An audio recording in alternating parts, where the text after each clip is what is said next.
Conversa aqui com o vereador e professor Silvio Humberto. Silvio, hoje 13 de maio, né?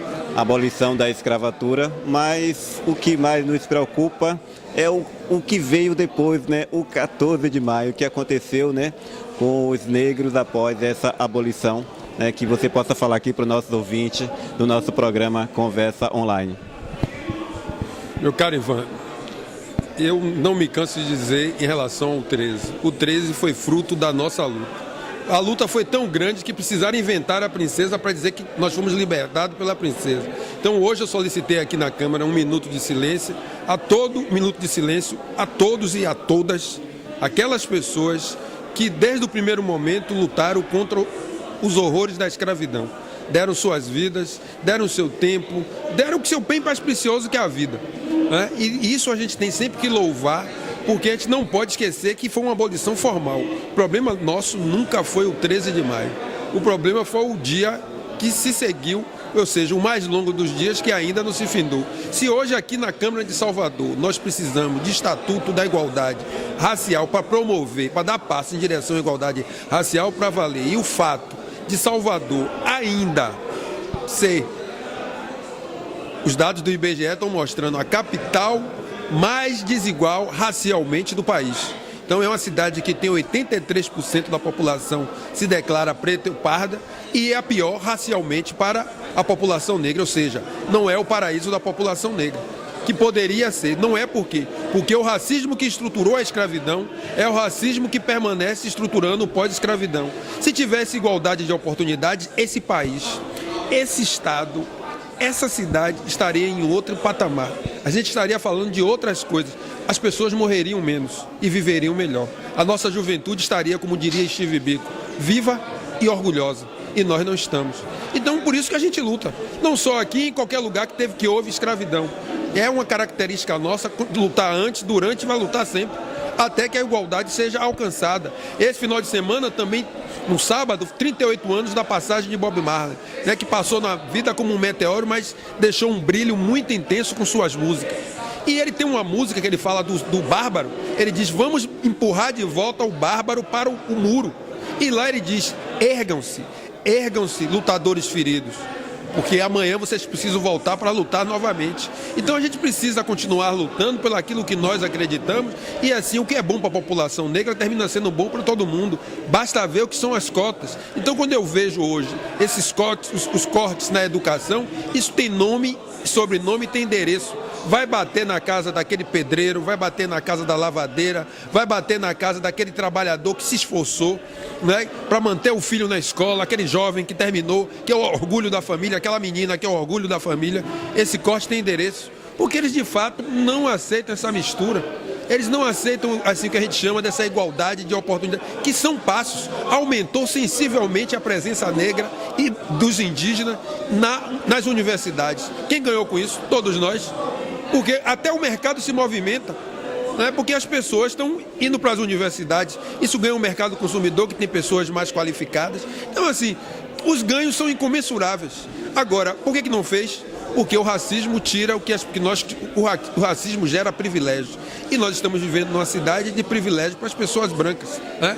E assim, ainda bem que você tem aqueles brancos que não são racistas e que estão na luta junto conosco. Então, assim, a questão racial não é um problema do negro.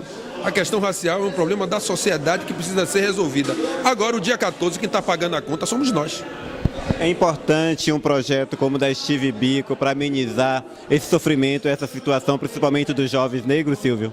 Olha, eu diria muito mais do que minimizar. A gente coloca as pessoas para frente e mostra que é possível. Mesmo antes das cotas, nós fazíamos. Lá é o exercício do aprender fazendo, quando você tem uma oportunidade, você tem educação de qualidade. Primeiro, quando você se importa com as pessoas, você oferece educação de qualidade, essa equação só dá um resultado, os talentos florescem. Hoje está lá na Bico, eu subi nas escadas, que eu tive uma reunião lá hoje, nós fizemos um varal. Tem um varal lá com os convites das formaturas dos estudantes, uma ideia brilhante. E o que a gente está dizendo? Universidade para todos, racismo para ninguém. É isso que a gente está falando, por isso que as bicos são importantes. Você tem hoje espalhado outros quilombos educacionais que estão de fato promovendo uma mudança. Mas assim, as pessoas podiam simplesmente não nos atrapalhar. Porque esse negócio de que a gente não sabia para onde ele foi com 14 de maio, a gente sabia sim. Só que o que tem dito é assim, além de cercear a gente, não oferecer igualdade de oportunidade, a todo momento colocam obstáculos. Então, assim, nos jogam na pobreza, tentam nos manter na pobreza, porque é o racismo transmutado na pobreza. Quando você sai da pobreza, aí o racismo vem nu e cru.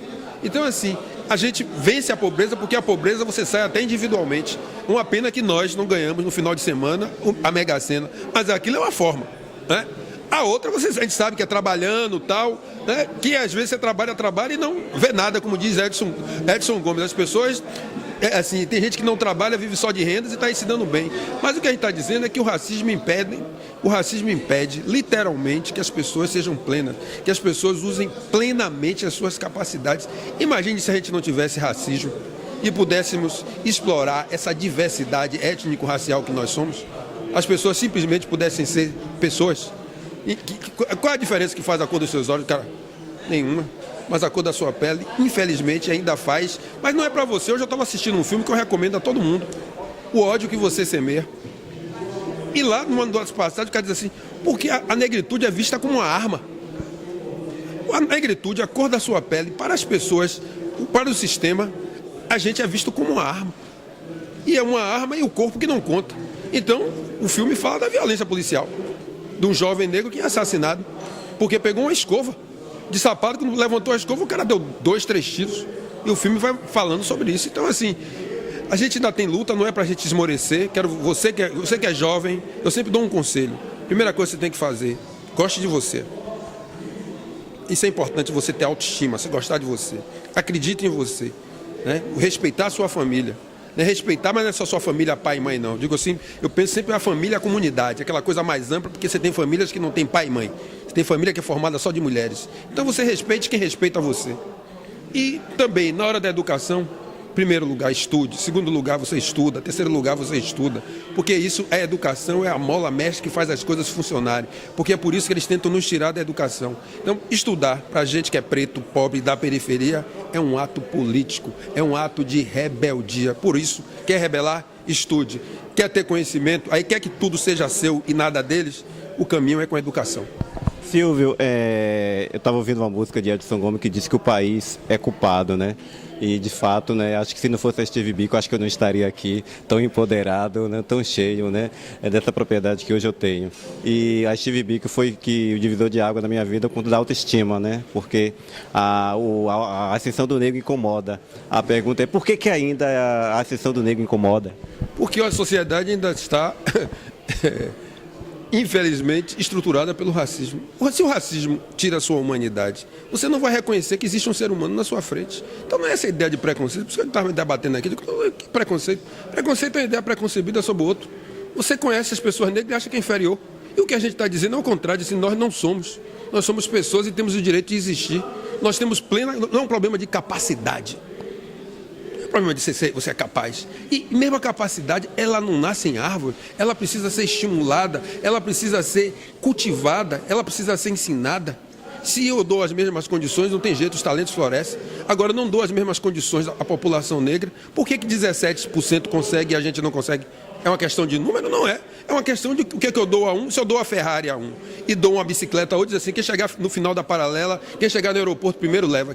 Adivinha quem vai dar algumas voltas e a bicicleta está no meio do caminho? Isso é a situação nossa. Então a gente tem chance. Agora a cidade ganha mais se quiséssemos, que estivéssemos ao lado das pessoas para fazer essa cidade andar. Então uma forma de a gente fazer também, além de estudar, poder político. A gente precisa ter poder político na cidade. Isso faz você votar em quem gente que parece com você.